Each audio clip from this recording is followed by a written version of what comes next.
Okay, so let us start with the long answer question. So first question in D part here is, what do you understand by periodization in history? So the answer is here, and you need to write this answer in detail as it is a long answer question. Historians have divided history into three periods, that is ancient, medieval and modern.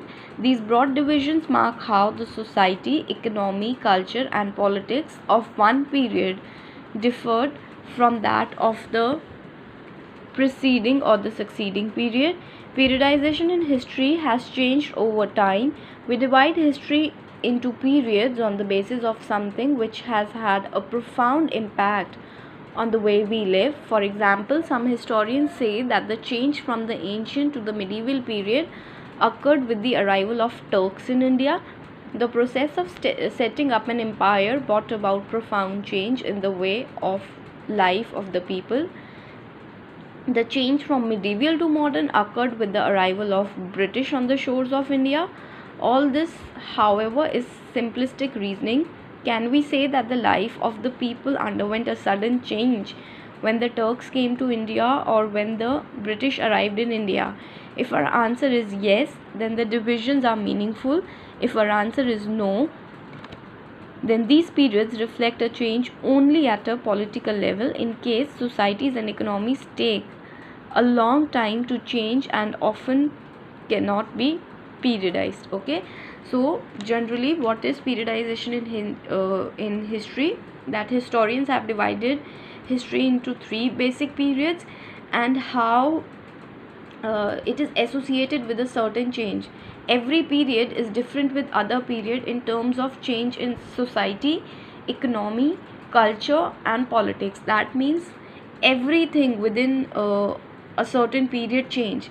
If it is modern, so it is quite different from the medieval in every respect, in terms of society, in terms of its economy, in terms of culture and politics. So that is what they have explained in this answer. Okay, so the second long question is, why do interpretations differ in history? Give an example to support your answer. So the answer is here. Interpretations differ in history as individual and group interpret events differently.